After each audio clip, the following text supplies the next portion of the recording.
Hoy nos vamos a enfocar en lo que es la adoración en el libro de los Hechos.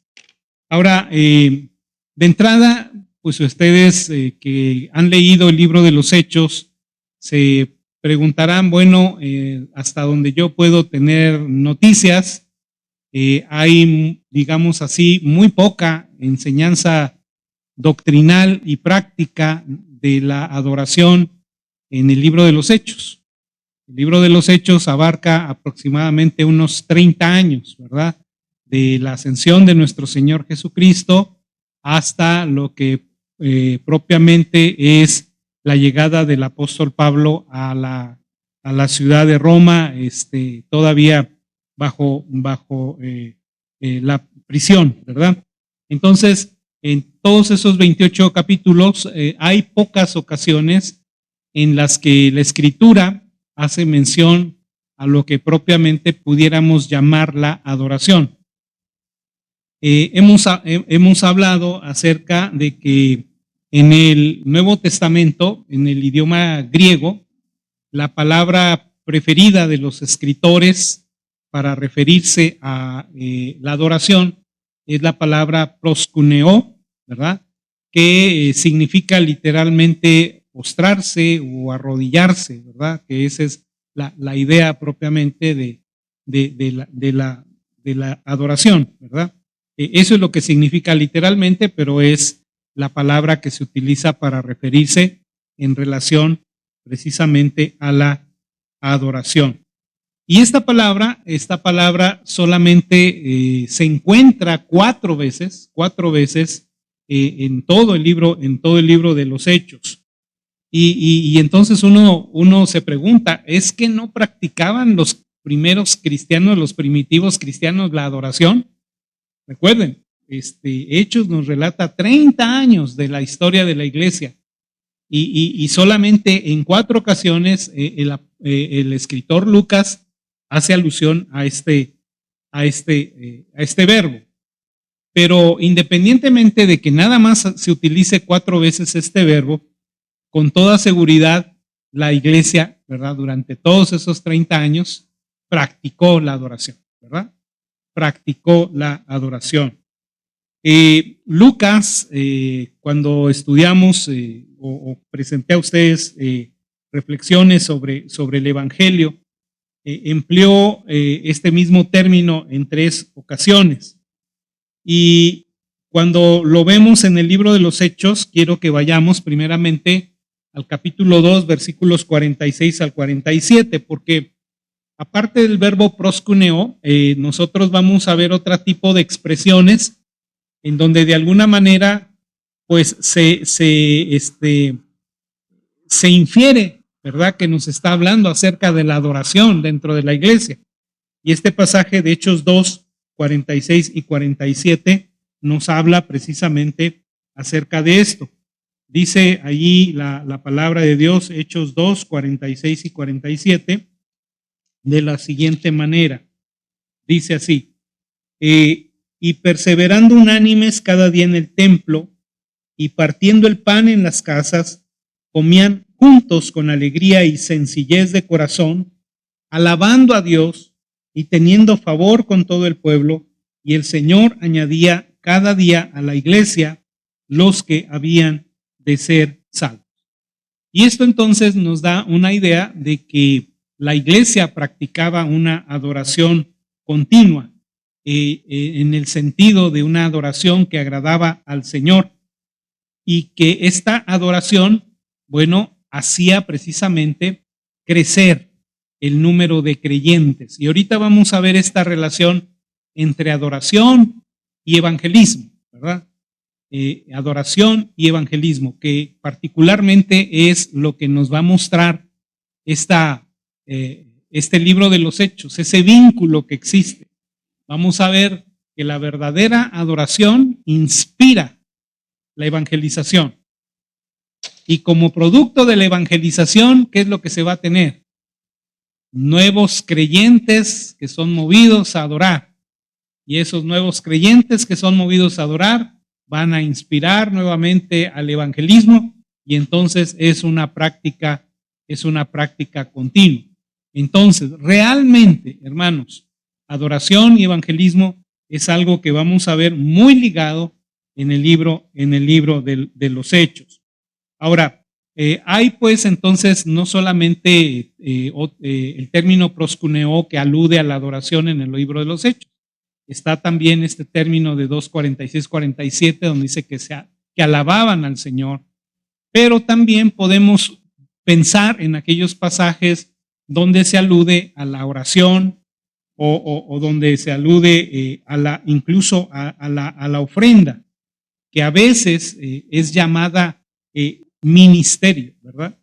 La ofrenda vamos a ver que hay algunos versículos en donde se utiliza más el término ministerio y que forman parte también de alguna manera de la adoración que se destaca de manera muy especial en el libro de los Hechos. Ahora, antes de introducirme propiamente a este vínculo entre la adoración y el evangelismo, sí me gustaría que pudiéramos echar un vistazo a esos 4 pasajes donde se menciona esta palabra.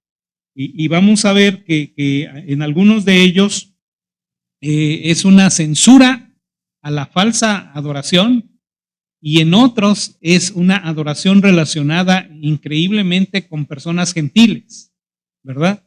Algo que no nos esperaríamos, ¿verdad?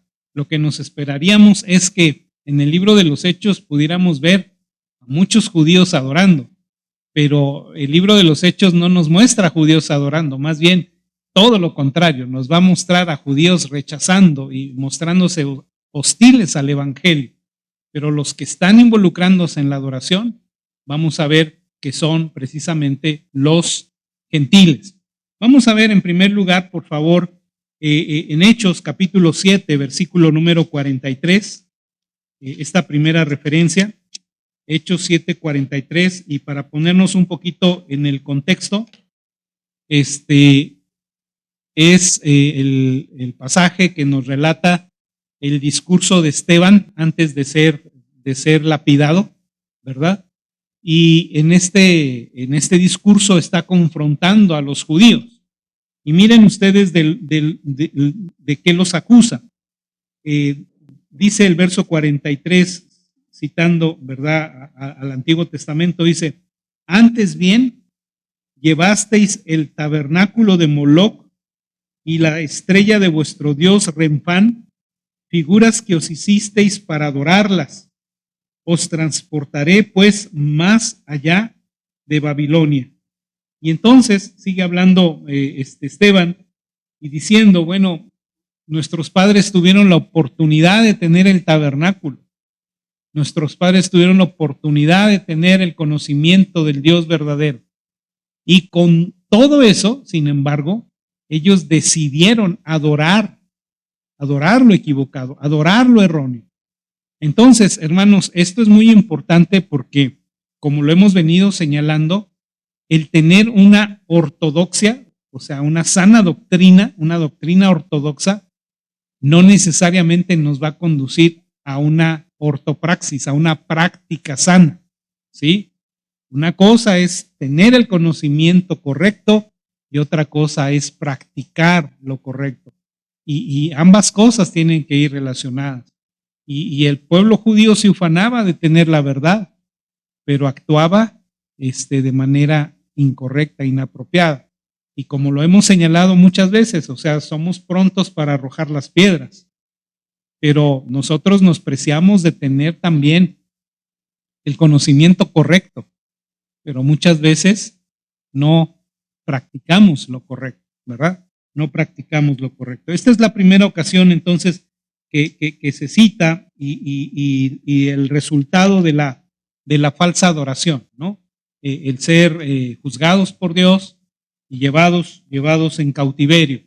Y a mí esto me parece, hermanos, también una lección muy práctica para todos nosotros, adoradores en el siglo XXI, porque y precisamente en este día yo vi que un par de hermanos subieron una imagen, ¿verdad?, con un púlpito ardiendo, ¿verdad? No sé si a alguno de ustedes les llegó esa imagen, ¿verdad? Pero era la imagen de un púlpito que se estaba quemando. Y decía la imagen algo como que en nuestros tiempos hay muchos púlpitos que están ardiendo en fuego. Y decía, pero no en fuego de Dios, sino fuego extraño, ¿verdad?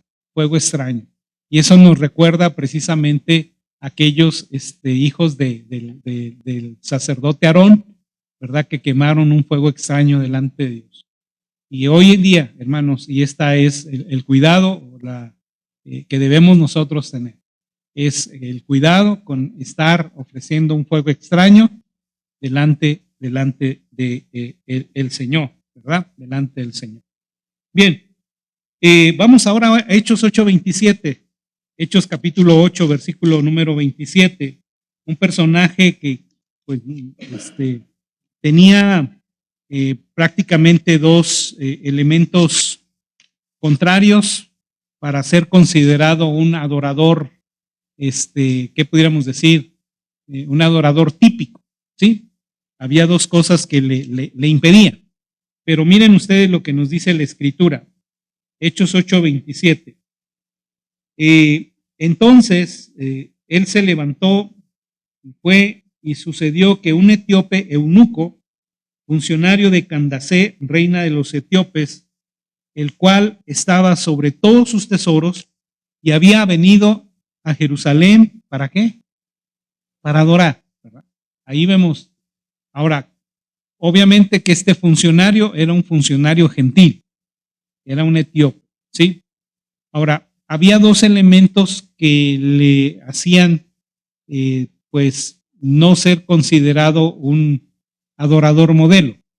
¿Cuáles eran? El primero, pues, es que era gentil.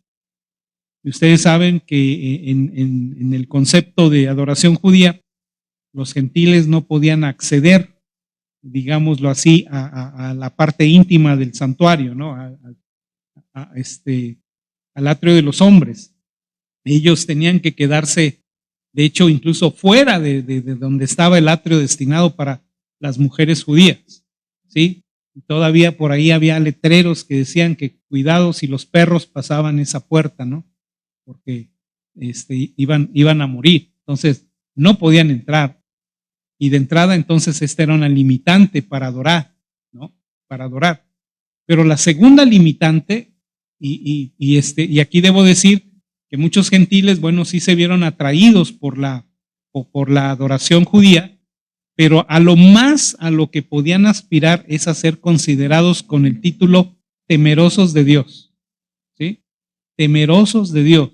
Ese era, digamos así, el título un tanto de concesión que se les daba, pero no podían realmente presentar, por decirlo de alguna manera, un sacrificio como lo hacían el resto de los judíos, ¿sí? Y además de esto, bueno, había otro elemento que este hombre tenía en contra. Dice aquí que era un eunuco, ¿verdad? Era un eunuco. Sabemos que en muchas culturas antiguas los hombres eran privados de su miembro viril en aras, ¿verdad?, de poder estar cerca de las reinas o cerca de la figura femenina de gobierno. Y entonces, aunque hay algunas que discuten, ¿verdad?, si realmente era un eunuco o no, pero la Biblia textualmente dice que sí, ¿verdad? Y esto, de acuerdo a la ley, le impedía poder formar parte del pueblo de Dios. Pero lo que la ley no permite, la gracia lo hace posible, ¿verdad? La gracia lo hace posible. Y este hombre, podemos imaginarnos que había subido a Jerusalén para adorar, pero ustedes pudieran haber pensado en la decepción de muchos gentiles cuando llegando a Jerusalén, pues pareciera que todas las puertas se les cerraban para que ellos pudieran adorar y conocer plenamente al Dios de Israel. Y entonces, pues yo pienso que muchos tal vez en ese intento, pues se decepcionaron, se desilusionaron. Pero llama la atención que este hombre no lo hizo. Con la poca luz que tenía, lo que este hombre hizo fue comprar un rollo del libro de Isaías y quiso tener más luz, Y Dios honró, ¿verdad? Honró definitivamente esta búsqueda para poder plantar en el corazón de este hombre la verdad del evangelio, ¿no? Y este hombre responde, y lo primero que dice, bueno, aquí hay agua, ¿qué impide que yo sea bautizado? Y yo no sé ustedes, pero yo me imagino, ¿verdad? Que él regresó a su lugar de origen, y esa carroza donde iba literalmente se convirtió en un lugar de adoración. Yo así me imagino, ¿verdad? Él regresó alabando a Dios por lo que había experimentado. Entonces, este hombre es el segundo en donde se utiliza o se relaciona con la adoración en el libro de los Hechos.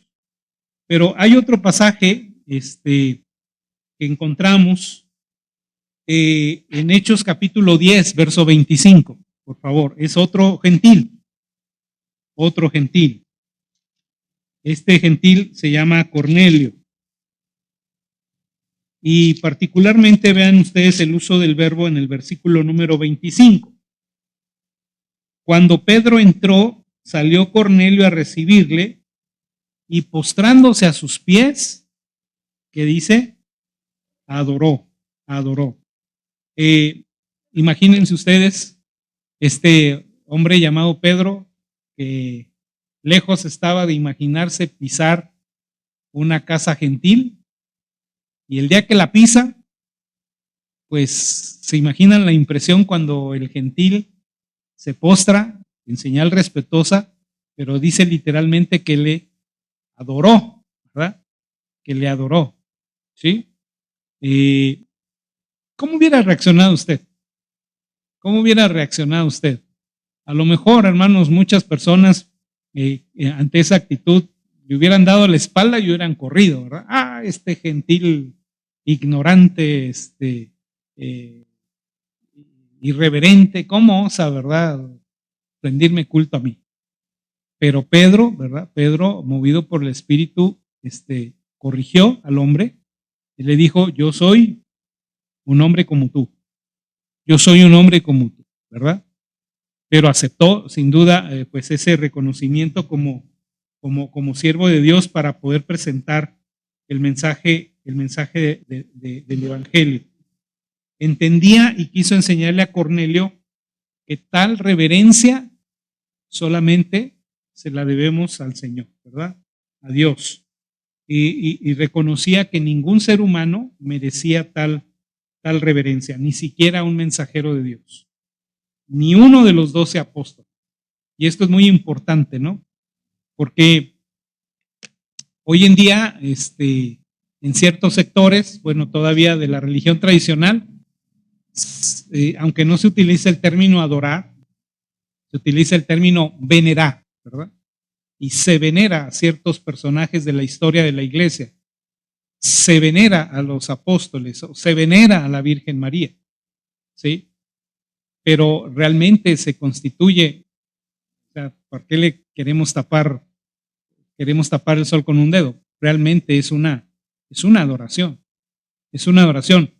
pero otra vez, así como no podemos arrojar la piedra contra los judíos, tampoco la podemos arrojar, hermanos, contra muchos de nuestros contemporáneos que todavía veneran a estos personajes de la historia de la iglesia. ¿Por qué?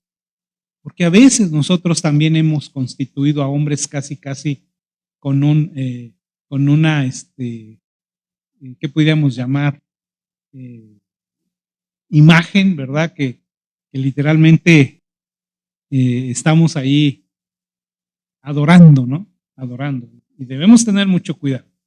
Debemos tener mucho, pero mucho cuidado. ¿Sí? Entonces Pedro lo que hizo fue con mucho respeto, pero con rapidez y firmeza, corregir el error, ¿verdad? La adoración de un apóstol no fue única. Recordemos también más adelante la experiencia de Pablo y de Bernabé. ¿Recuerdan ustedes cuando en alguna de las ciudades quisieron también ofrecerles sacrificios, ¿no? Ofrecer sacrificios. Muy bien. Vamos ahora a una última referencia, Hechos 24:11. Hechos 24:11.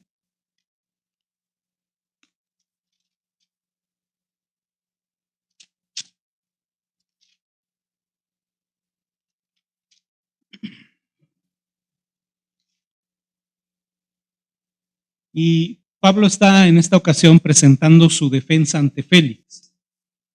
Y en su defensa, vean ustedes las palabras que utiliza. Dice, como tú puedes cerciorarte, no hace más de 12 días que subí. ¿A qué? ¿Cuál era el propósito? Adorar. A adorar en Jerusalén. ¿Sí? A adorar en Jerusalén. Hemos estudiado ya el libro de los Hechos y hemos visto que esto ocurre al finalizar el tercer viaje misionero, y en el camino pues el apóstol Pablo muchas veces fue advertido de lo que le esperaba en la santa ciudad, ¿verdad? Amenazándolo incluso o advirtiéndolo de que incluso podía correr el riesgo de la muerte, ¿no? Pero pues él siguió su camino, y cuando llegó los líderes cristianos judíos en Jerusalén, le recomendaron el poder mostrar a los judíos que realmente no estaba en contra de la ley, porque era la acusación que tenían los judíos contra Pablo, que él era una persona que ahora predicaba en contra de la ley. Y entendamos esto, Pablo nunca predicó en contra de la ley. Pablo lo que predicaba era que Cristo era el cumplimiento de la ley, ¿verdad? Cristo era el cumplimiento de la ley. Y todo lo que la ley, bueno, en algún momento dado representó, finalmente tenía su cumplimiento ya en la persona de nuestro Señor Jesucristo. Ahora, la adoración, se nos dice aquí en este pasaje, había sido el propósito de su viaje a Jerusalén. Él había estado ministrando casi 3 años en Éfeso y había visitado brevemente Macedonia, Grecia, y luego se dirigió a Jerusalén. Y a lo largo de esta trayectoria, bueno, muchas veces se habla de que el apóstol estaba apurado. ¿Por qué? Porque quería llegar a la fiesta. ¿Para qué? ¿Para qué? Para adorar. Ahora, ¿cuál era esa fiesta? ¿Cuál fue la fiesta en el que, el marco de la fiesta en la cual tomaron cautivo al apóstol Pablo? Es un examen, ¿verdad? ¿Qué fiesta era? Hay por ahí una declaración en donde Pablo en alguna ocasión dice, no me entretengan, no me detengan, porque yo quiero llegar a la fiesta de las cosechas, ¿verdad? O sea, la fiesta del Pentecostés. Y es que, hermanos, esta fiesta del Pentecostés cobró una relevancia muchísimo, muy especial para los judíos cristianos. ¿Por qué razón? ¿Por qué razón? Porque para ellos era el recordatorio del cumplimiento de la promesa de Jesús, del descenso del Espíritu Santo. Entonces esa era la razón para poder en este tiempo de Pentecostés recordar la crucifixión, resurrección de Jesús y alabar a Dios por su don inefable. Y la otra cosa que nosotros vemos en esta adoración del apóstol Pablo, o propósito de adoración, ¿qué fue lo que se le pidió que hiciera el apóstol Pablo? Si ustedes recuerdan.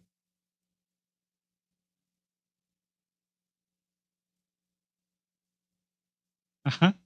Pero él mismo tuvo que purificarse. El elemento de la purificación está ligado aquí a la adoración. ¿Sí? el elemento de la purificación ligado a la adoración. En este caso, iba a participar de la fiesta, iba a unirse con otros hermanos para cumplir un voto, y este voto obligaba a una purificación. Terminado la purificación, ¿qué era lo que se hacía? Generalmente, cuando hacían un voto, se dejaban crecer el pelo, y cuando terminaban, entonces se rapaban, ¿verdad? Se rapaban en señal de haber cumplido ya el voto.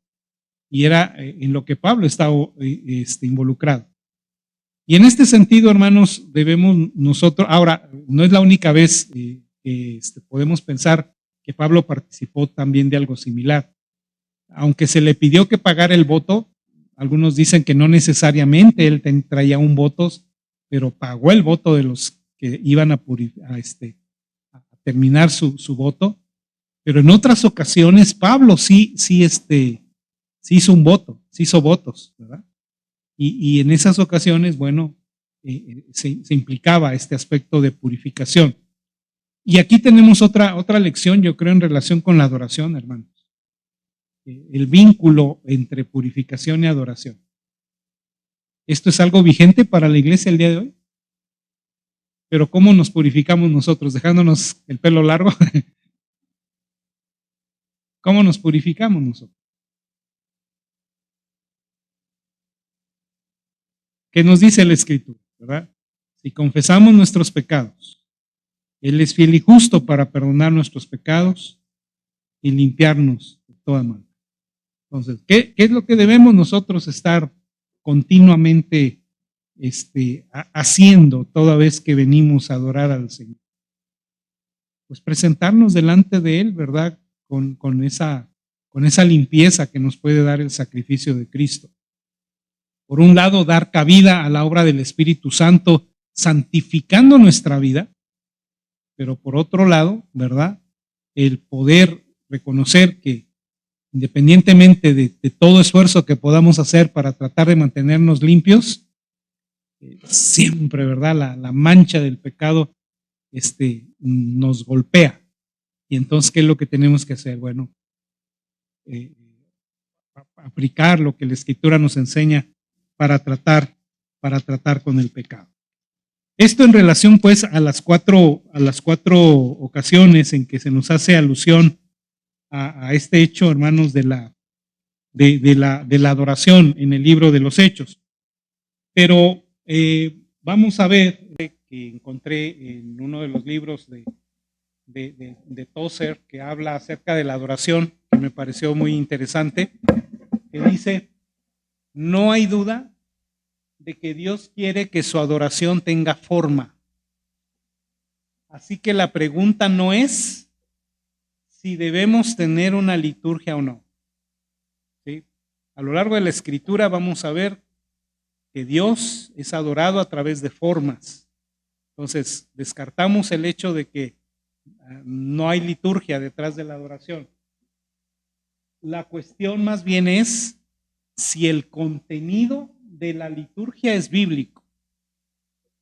Y en última instancia, si estamos usando la liturgia para adorar en espíritu y en verdad. ¿Sí?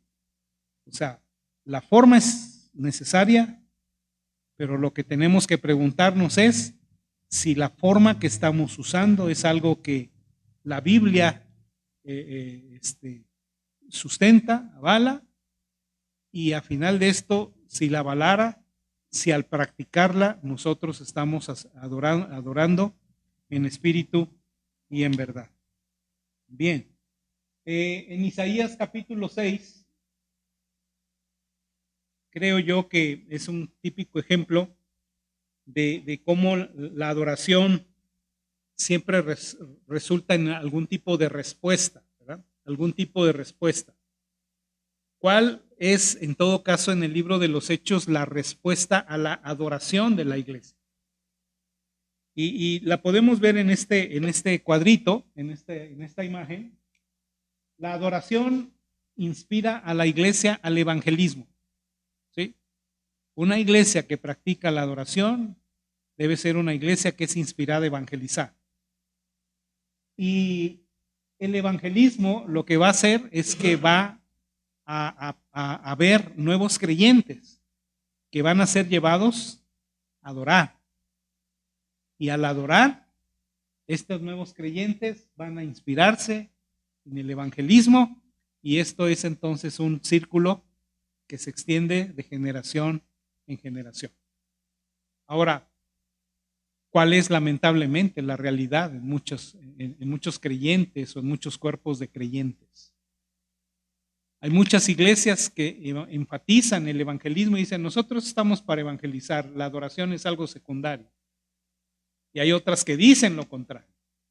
Nosotros nos enfocamos en la adoración y que algún otro haga la tarea del evangelismo. Pero si nosotros estudiamos bien la escritura, vamos a ver que necesariamente la una va vinculada a la otra. Cuando adoramos, hermanos, vamos a sentir una pasión por compartir de nuestra fe. ¿Sí? Una pasión por compartir de nuestra fe. Esto es lo que vemos en el libro de los Hechos. Es lo que vemos en el libro de los Hechos. Y entonces tenemos que analizar nuestra experiencia como creyentes, hermanos, realmente. Si nosotros no estamos evangelizando, y mire que podemos poner como excusa que no tenemos el don, que no tenemos la facilidad de palabra, que no, muchas cosas que usted pueda decir. Pero si usted no está siendo inflamado de pasión por compartir su fe, entonces hay algo malo en su experiencia de adoración. ¿Sí? Hay algo que no está funcionando apropiadamente. ¿Sí? Hechos demuestra este proceso en acción. Después de que Pablo predicó en Éfeso, el pueblo se apartó de Diana, de la adoración de los dioses que se hacían con sus manos para adorar al Dios verdadero. Busque por favor Hechos 19, 26 y 27. Hechos 19, 26 y 27. Dice la palabra del Señor. Pero veis y oís que este Pablo no solamente en Éfeso, sino en casi toda Asia, ha apartado a muchas gentes con persuasión, diciendo que no son dioses los que se hacen con las manos. Y no solamente hay peligro de que nuestro negocio venga a desacreditarse, sino también que el templo de la gran diosa Diana sea estimada en nada y comience a ser destruida la majestad de aquella a quien venera toda Asia y el mundo entero. ¿Qué era lo que estaba pasando con los que se estaban convirtiendo al evangelio? Dejaban de adorar los ídolos y empezaban a adorar al Dios verdadero. Porque esa atracción del reino, hermanos, les hace adoradores. Y el evangelismo es lo que hace, crea adoradores. Cuando nosotros evangelizamos, lo que estamos viendo es la creación de nuevos adoradores. ¿Sí? De nuevos adoradores. Muy bien. El evangelismo efectivo, entonces, decimos, crea adoradores. Y en este caso vamos a tomar en particular una experiencia de cómo la verdadera adoración, el evangelismo crea adoradores. Cuando Pablo, capítulo número 17, si van por favor para allá, el capítulo número 17, vamos a ver a Pablo en la experiencia en el Areópago, allí en Atenas. Y todos sabemos, ¿verdad?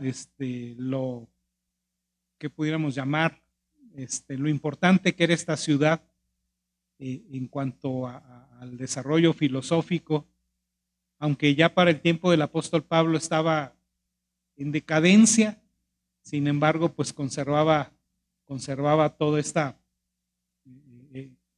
fama, ¿verdad? Esta fama. ¿Y qué es lo que hace Pablo cuando él evangeliza en el Areópago? Bueno, él expone la verdadera adoración diciendo que realmente, en primer lugar, Dios es el creador de todo, que este Dios es un Dios cercano. Ahora, en términos teológicos, nosotros decimos que Dios es un Dios inmanente, ¿verdad? ¿Qué quiere decir inmanente? Un Dios que está inmanente, bueno, hay varios conceptos sobre Dios, sobre Dios, y algunos, ¿verdad? Proponen que aunque Dios es creador, es como si le hubiera dado cuerda al mundo que creó, ¿sí? Y el mundo ya se las arregla por solito, ¿no? Solita, ¿sí? Ya le toca a los seres humanos seguir. Y esa es la idea que muchos tienen de Dios. Dicen, sí, creo en Dios, pero creo que nada más Dios creó y ya de aquí en adelante, pues, todo depende del hombre. Y no, el Dios de la Biblia, el Dios que adoramos es un Dios que está involucrado con su creación, está cerca. Y está tan cerca entonces que nos conmina a poder estar viviendo una vida de acuerdo pues a la santidad que Él representa. Y por lo tanto, en el versículo 30 y 31 de ese capítulo 17, nos está hablando de que Dios juzgará a aquellas personas que se nieguen a arrepentirse.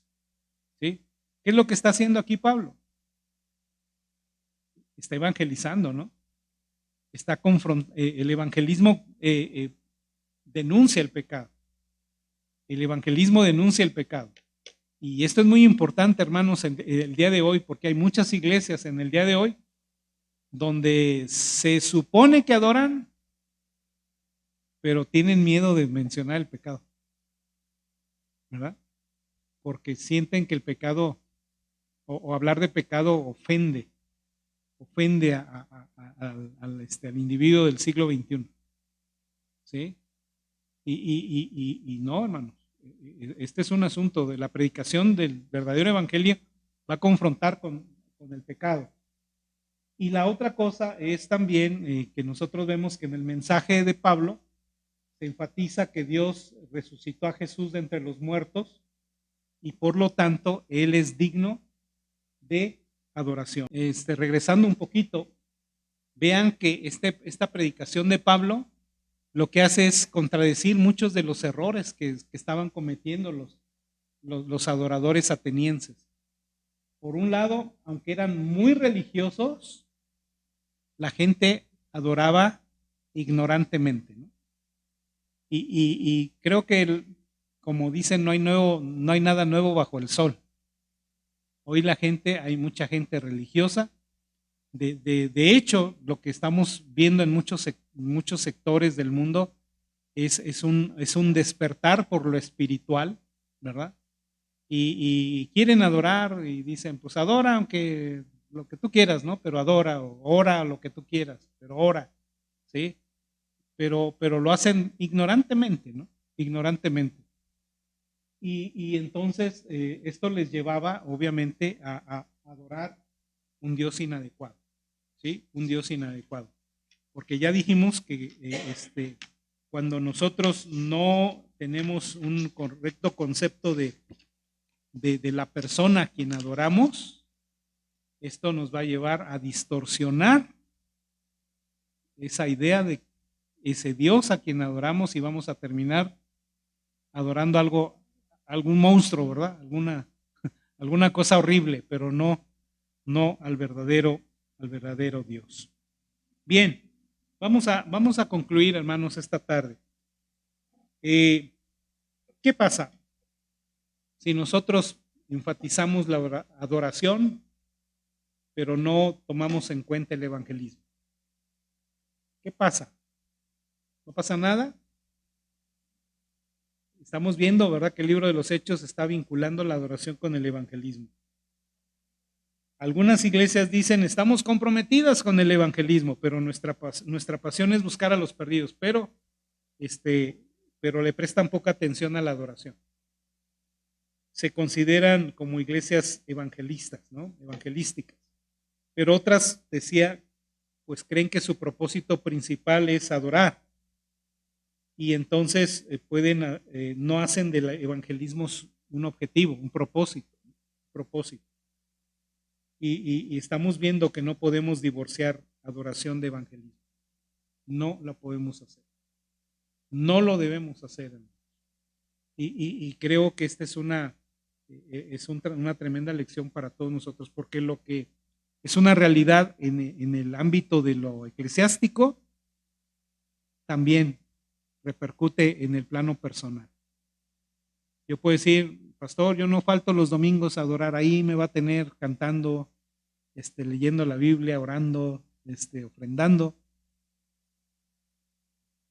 pero,